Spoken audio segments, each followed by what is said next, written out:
હાલો friends, આજે આપણે બનાવીશું બેસનના પુડલાની રેસીપી। તેના માટે મેં અડધો વાટકો ભરી અને બેસન લીધો છે। બેસનને આપણે સાળી અને પછી જ લીધો છે। સૌથી પહેલાં બેસનને આપણે એક મોટા વાસણમાં નાખી દઈશું। હવે તેમાં આપણે 1 ચમચી ભરી અને ઝીણો રવો આવે છે તે નાખી દઈશું। સ્વાદ પ્રમાણે આપણે મીઠું નાખી દઈશું। થોડા અજમાને આપણે હાથેથી મસળી અને નાખી દઈશું, જેનાથી પુડલા હશે તે પસવામાં સહેલા રહેશે। થોડોક તેમાં આપણે ધાણા જીરું પાવડર નાખી દઈએ। 1 ચપટી જેટલી હિંગ નાખી દઈશું। થોડીક આપણે હળદર નાખી દઈશું। તેની સાથે આપણે થોડાક તીખા મરચાંના ટુકડા નાખી દઈએ। હવે તેમાં આપણે નાના કટ કરેલા ટમેટા નાખી દઈએ। હવે તેમાં આપણે ડુંગળી નાખી દઈએ। ડુંગળીને પણ આપણે આ રીતે નાના ટુકડામાં સુધારીને લીધી છે। હવે તેમાં આપણે લીલા ધાણા નાખી દઈએ। હવે તેમાં લીંબુનો રસ નાખી દઈએ। હવે તેમાં આપણે થોડું થોડું પાણી નાખતા જઈએ અને બેટરને બનાવી લઈએ। તો આ રીતે આપણે થોડું થોડું પાણી નાખતા જઈએ અને બેટરને બનાવી લેવાનું છે।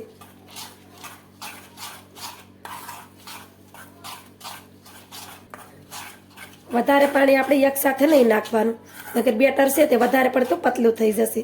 જેમ કે બેટરને આપણે ઠીક ઠીક રાખવાનું છે। બેટર છે તે આપણે વધારે ઘાટું પણ ન હોવું જોઈએ। એવું બેટર હોય તો આપણા પુડલા છે તે એકદમ પરફેક્ટ બને। આ રીતે આપણે થોડું થોડું પાણી નાખતા ગયા છે અને આ રીતનું આપણે બેટર બનાવી અને રેડી કરી લીધું છે। તો આ બેટર છે તે આપણું એકદમ પરફેક્ટ છે। હવે તેની ઉપર આપણે ઢાંકણ ઢાંકી દઈશું અને બેટરને આપણે 5 મિનિટ માટે રહેવા દઈશું, જેથી કરી આપણે તેમાં રવો નાખ્યો છે તે સારી રીતે ફૂલી જાય। બેટરને આપણે રેસ્ટ પર રાખ્યું, તેની પણ 5 મિનિટ થઈ ગઈ છે। 5 મિનિટ પછી આપણે જોઈએ તો રવો પણ આપણો સારી રીતે ફૂલી ગયો છે। હવે આપણે પુડલા બનાવી લેશું। પુડલા બનાવવા માટે આપણે આ રીતે નોનસ્ટિક પેન આવે છે તે લીધું છે અને પેનને મેં ગેસ ઉપર રાખી દીધું છે। હવે તેમાં આપણે થોડુંક તેલ નાખી દઈએ અને પેનમાં આ રીતે ફેલાવી દેવાનું। તમારી પાસે ઢોસાનો તવો હોય તો તેમાં પણ તમે પુડલાને બનાવી શકો છો, અથવા તો આપણે રોટલી કરતા હોય તે લોઢી હોય તો તેમાં પણ તમે પુડલાને બનાવી શકો। તેલને આપણે સારી રીતે ફેલાવી દીધું છે। ગેસની ફ્લેમને આપણે ધીમી રાખવાની છે। હવે બેટરને આ રીતે હલાવી લેવાનું અને તેમાંથી આપણે 1.5 ચમચી જેટલું બેટર છે તેને આ રીતે પેનમાં નાખી દઈશું। પછી પુડલાને આ રીતે આપણે ફેલાવી દેવાનો। આ રીતે આપણે પતલો પતલો તેને ફેલાવવાનો, જેથી કરી આ પુડલા છે તે ખાવામાં સરસ લાગે। આમાં આપણે ડુંગળી અને ટામેટા નાખ્યા છે એટલે પુડલા છે તે ખાવામાં સરસ લાગે છે। આ રીતે પુડલા તમે ક્યારેય ન બનાવ્યા હોય તો એકવાર ચોક્કસથી બનાવજો, અથવા તો તમે ડુંગળી ના ખાતા હોય તો તમે તેને કીપ પણ કરી શકો।